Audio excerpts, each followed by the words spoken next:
मैं रचना शर्मा। चढ़ती कला टाइम टीवी देख रहे सभी दर्शकों का स्वागत करती हूं। आप देख रहे हैं हिंदी टॉप न्यूज।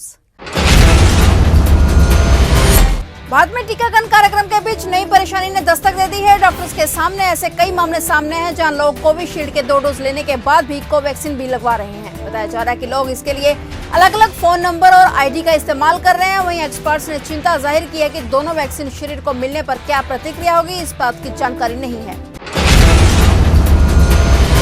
प्रधानमंत्री नरेंद्र मोदी ने बीकानेर की जिस ऑक्सीजन मित्र योजना की सराहना की थी वह अब बीकानेर मॉडल बनकर देश भर में लागू होगा। केंद्र सरकार ने सभी राज्यों को चिट्ठी लिखकर बीकानेर मॉडल को लागू करने का सुझाव दिया है।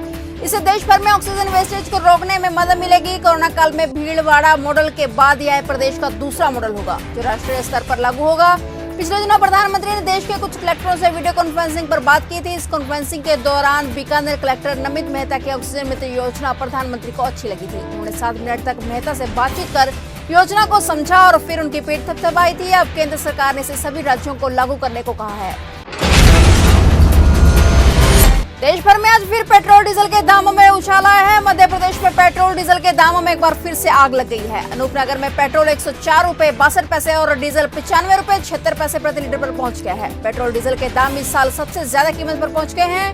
पेट्रोल डीजल के दाम जनवरी में 10 बार और फरवरी में 16 बार बढ़े, जबकि मई में तकरीबन हर दूसरे दिन कीमतें बढ़ी हैं। इस बढ़ोतरी के बाद राष्ट्रीय राजधानी दिल्ली में पेट्रोल 94 रुपए प्रति लीटर के करीब पहुंच गया है। वही डीजल 4 रुपए 13 पैसे प्रति लीटर महंगा होकर 84 रुपए 99 पैसे तक पहुंच गया है। कोरोना संक्रमण के कम होते मामलों को देख उत्तर प्रदेश सरकार वीकेंड कोरोना कर्फ्यू में ढील देने की तैयारी कर रही है। राज्य में अब चरणबद्ध तरीके से कर्फ्यू को फिर से खोला जा सकता है, जबकि रात्रि और साप्ताहिक कर्फ्यू बरकरार रह सकता है। उम्मीद है कि 1 जून से सरकार बाजारों को फिर से खोल सकती है। दिल्ली में कोरोना संक्रमण के खतरे से अभी लोग उभरे नहीं थे कि अब राजधानी में डेंगू, चिकनगुनिया और मलेरिया के मामले भी सामने आने लगे हैं। अब तक दिल्ली में डेंगू के 25 मामले रिकॉर्ड किए जा चुके हैं। वहीं मलेरिया के 8 मामले और चिकनगुनिया के 4 मामले सामने आ चुके हैं।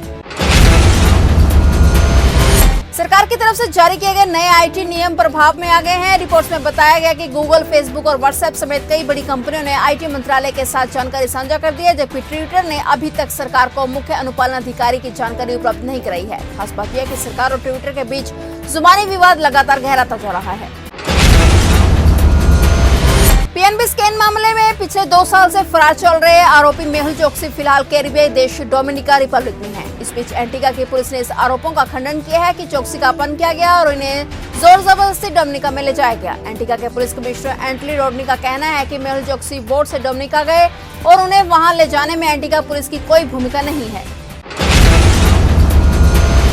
ईएमए ने फाइजर और बायोएनटेक के द्वारा विकसित कोरोना वायरस रोधी टीकों को 12 से 15 साल तक के बच्चों को लगाए जाने की सिफारिश की है। यह फैसला महामारी के दौरान इस महाद्वीप में पहली बार बच्चों को टीका लगाने का रास्ता खोल रहा है। फाइजर बायोएनटेक के टीकों को 27 देशों के यूरोपीय संघ में सबसे पहले मंजूरी मिली थी और दिसंबर में 16 साल या इससे अधिक उम्र के लोगों को लगाने के लिए इसे लाइसेंस प्रदान किया गया था। टीके की समीक्षा करने वाली ईएमए के प्रमुख मार्को कार्वलेरी ने कहा है कि एक सुरक्षित और प्रभावी टीके की सुरक्षा किशोर आबादी को प्रदान करना महामारी के खिलाफ लड़ाई में एक महत्वपूर्ण कदम है।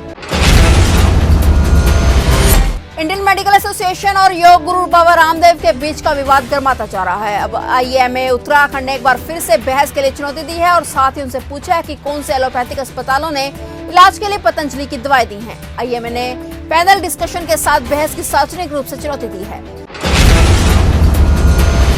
केंद्र सरकार ने घरेलू हवाई यात्रा करने वालों को बड़ा झटका दिया है। सरकार ने न्यूनतम हवाई किराए यानी कि किराए के निचले स्तर में 13 से 16% तक की बढ़ोतरी की है।